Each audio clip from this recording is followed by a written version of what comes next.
You know when you sit down to watch Netflix and there's so many shows to choose from?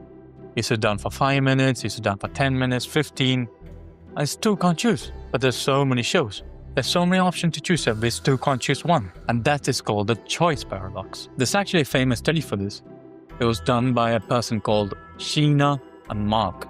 So they had like 6 jars of 6 varieties of jam, and they had 24 varieties of jam, and they set it up in a store. So people were attracted more to 24-sided jam, but way more people bought the 6 varieties of jam, which shows more varieties does attract more, but commitment is very less. And that is called the choice of paradox, or the paradox of choice. And we're going to look at different types of paradox in this video. Number 1, the ship of Theseus.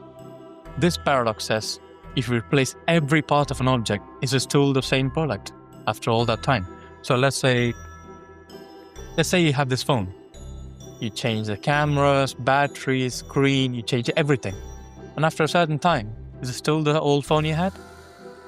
And imagine if you take the old parts from this and you put it in a new phone and you make it a new phone.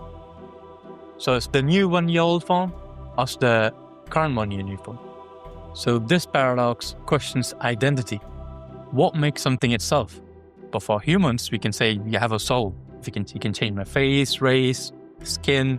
If you can change that, but I still have my soul. But what can you say about actual objects? The liar paradox. So imagine you make a robot, right? And you always program to say the truth all the time. But one day it goes, I'm lying right now. It says, I am lying. Now, the robot malfunctions because it's obviously have to say the truth. But on this statement, it's obviously lied. The robot crashes because it can't decide whether to believe itself or not. This shows that defining truth isn't always so simple. There's Zeno's paradox. Now imagine, right, there's a destination. And before you get to a destination, you must reach halfway. So if you're there, you gotta get to there, you must reach halfway. But before you reach halfway, you gotta reach quarter. And so on and so forth. And it will take infinite, in theory, should take infinite amount of time. In theory, should take infinite amount of time to get there. Because it keeps on going for infinitely. There's actually a famous example for this called the Achilles and the turtle. So imagine if Achilles and the turtle had a race. If Achilles gives the turtle 100-meter head start, and Achilles catches up. But when Achilles catches up to where the turtle was, the turtle is one step ahead. So you can get to 110 meters, 111 meters, 111.5, and goes on infinitely. Achilles is always one step behind. But in reality, we all know that's not true. He obviously overtakes. But this paradox is actually resolved by Isaac Newton and Wilhelm. So they say, so even though there's infinite steps, the total time can still be finite, which is why Achilles catches up to the turtle. The bootstrap paradox. So the bootstrap paradox is basically a person that exists without a point of origin. Without a point of origin, right? So they exist in a loop.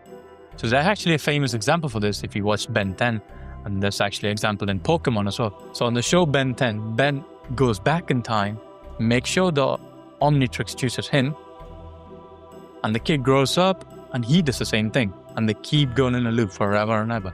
And that is called the bootstrap paradox. So there's no identifiable first creation, it just keeps looping on and on forever. The self-improvement paradox. So the more you try to be perfect, the more unhappy you might become. You can watch self-motivation videos, you can read books, codes all day, but you can still feel like the old guy who you were. This paradox says trying too hard to be happy might actually make you unhappy. It reflects modern life and social pressure that we see in everyday life. The Schrodinger's cat.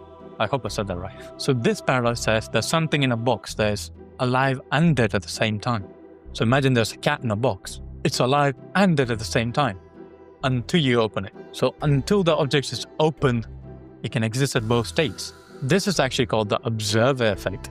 So until you actually see it, it exists at both states at once. But we don't know how that works. Until you observe it, it exists in one state, or both states at once. But when you observe it, it goes on a different state. It works differently. And that's Schrodinger's cat. Hope I said that right again. And that's all I got today. I'll see you guys in the next one.